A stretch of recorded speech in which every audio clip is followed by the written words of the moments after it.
If you are a politically ambitious individual and you are considering a run for the White House, what do? Well, one of the first things you do is you try to gauge support. Gauge whether or not it will be worth your effort, because running for president is something that is incredibly difficult. It's a strain not only on yourself mentally and physically, but it's a strain on your family as well. So if you're going to run, you want to make sure that there's going to be enough people who care about you and your message that it's going to make it all worthwhile. Now, there are individuals currently, Kamala Harris, Cory Booker, Kirsten Gillibrand, who are all considering a run.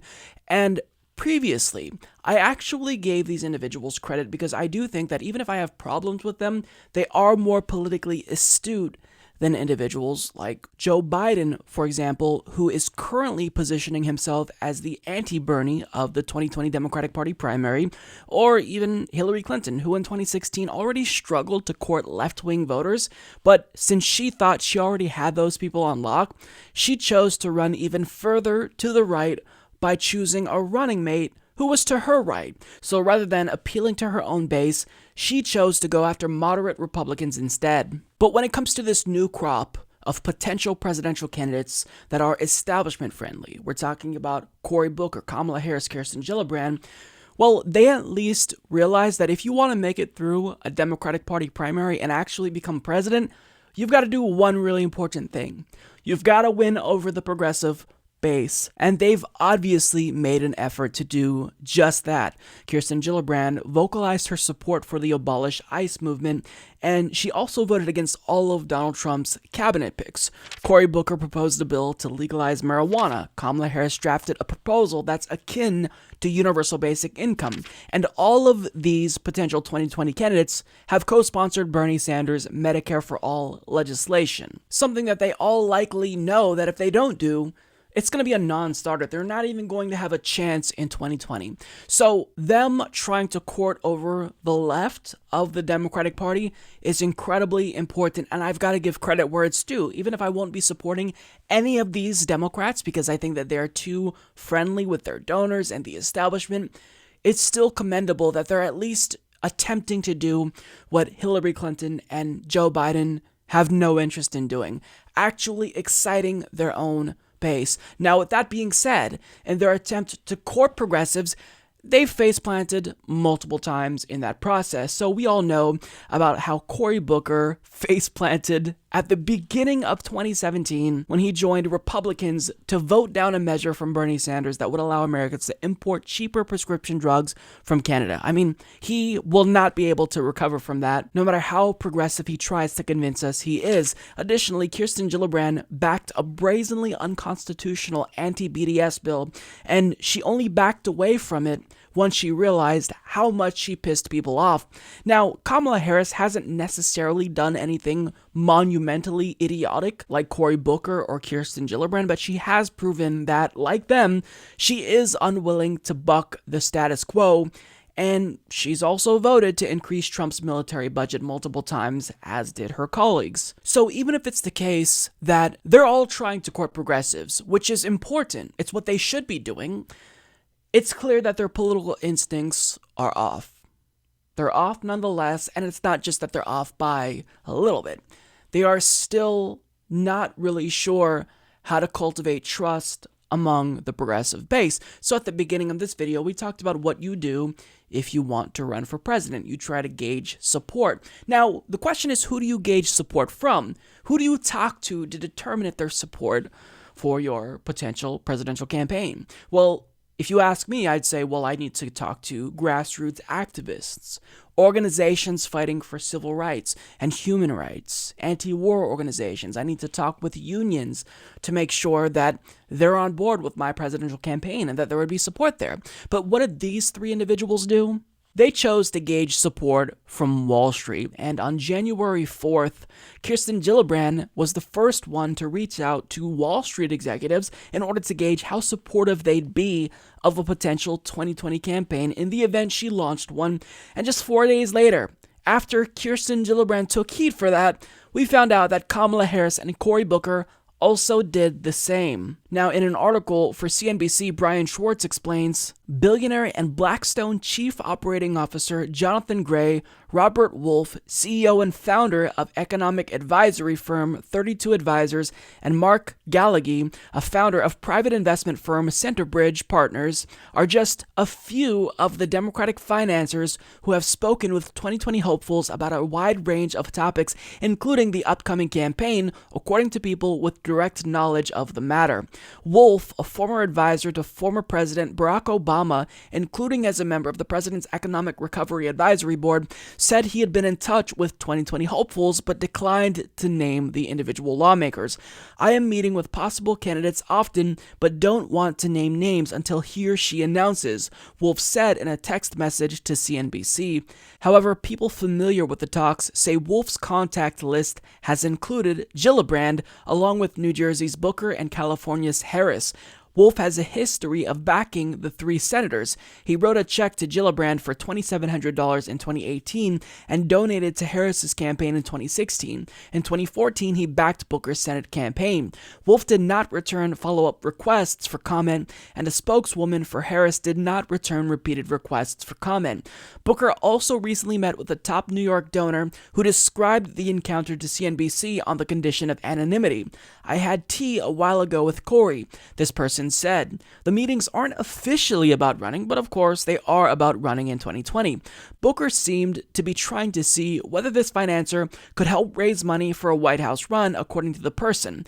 A spokesman for Booker did not reply to emails requesting comment. Gray, a billionaire and top Democratic donor, has had numerous private discussions with Gillibrand and other lawmakers who might be looking to jump into the race, according to people familiar with the conversations. Last year, Gray contributed $2,700 to Gillibrand's primary and general re-election campaigns, the most an individual donor can give directly to a campaign. In 2015, he donated the same amount to Booker. Gray also gave $600,000 to Senate Majority PAC, a group dedicated to helping Democrats win the majority in the U.S. Senate, according to Federal Election Commission records. So let's just pause there and reflect on what's happening. These are three individuals that all swore off PAC contributions, but nonetheless, they're still cozy with their former donors. And those same donors who were big donors to them are still donating the max contribution limit, $2,700. That's the federal limit. They're still donating it. Now, I'm not necessarily concerned with that because $2,700 isn't necessarily going to buy someone off, but it's the fact that they're still associating themselves with Wall Street executives. It makes you biased by associating yourself with these individuals. It's the people you hang around with on the cocktail circuit that influences how you'll be behaving if you decide to run. Now, there's another Democrat that I'm not necessarily focusing on here who may or may not be a presidential contender. His name is Sherrod Brown, someone who's been vehemently anti-Wall Street. He also met with Wall Street. Now, the reason why I didn't focus on him is because he's been a little bit up in the air as to whether or not he'd run, but I can tell you this. He's someone who is doing less than these more establishment-centrist Democrats to court over progressives. What has he not done to court us? That's the most important. He has not co-sponsored Bernie Sanders' Medicare for All bill. So Sherrod Brown is a non-starter for me, but I do want to be fair and tell you the response of at least one of these senators who saw the article and decided to kind of push back, and that's from Kirsten Gillibrand, who said this: "What's important are the facts of my record. She co-sponsored the financial transaction tax, she supports reinstating a new Glass-Steagall Act, and voted against the bank bailout twice." And look, that's a fair point, but it begs the question, if you did all of these anti-Wall Street things, then why would you even find the need at all to, quote, gauge their interest in you running? Shouldn't they just by default be against you if you're so against them, if your voting record is against them? I mean, it's because something else is going on. Just swearing off PAC money isn't enough. If you're still going to associate with these individuals, then there's going to be a trust deficit that you will not be able to recover from. You will not be able to win over progressives if you do things like this. And this is exactly why we don't trust you. And when establishment-minded individuals ask progressives like myself, well, look, you said it was about the policy, Mike. Well, now you have these individuals, people of color, women, all getting on board with the agenda of Bernie Sanders, Medicare for all, legalizing marijuana. Why won't you back them? Why are you still choosing to back the straight white male over these candidates? It's because of things like this. It's because I can't take a chance on someone who takes a particular political position for purposes of political expediency. I want someone with the 3-decade track record. If I have an option to go with Bernie in 2020, and we will, then I'm going with the person who set the terms of the debate, who raised our collective consciousness when it comes to issues like Medicare for all. So that's what they're going to say. But understand that you have to show them articles like this and videos like this that demonstrate we still don't trust these individuals because, again, even if it's admirable, and I give them credit where it's due, that they're actually doing what Joe Biden won't and Hillary Clinton didn't do in trying to appeal to progressives, well, you still have got to fully walk the walk. And they're not doing that fully. And they're trying to appeal to progressives, but they still have these missteps, and occasionally they'll faceplant. It's great that you're on board with Medicare for all, but that doesn't make you a leader.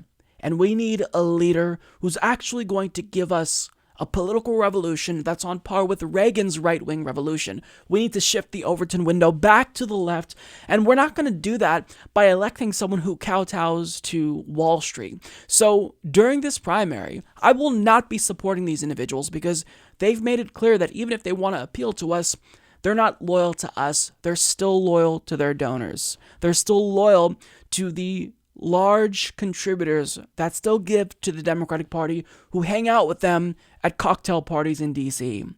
These are limousine liberals who aren't looking out for you, rather they're politically ambitious. And that's why I'm not going to be supporting them over Bernie Sanders. You could support the Humanist Report at patreon.com/Humanist Report. But trust me, I'd have way more supporters on Patreon if that was my podcast. Sad.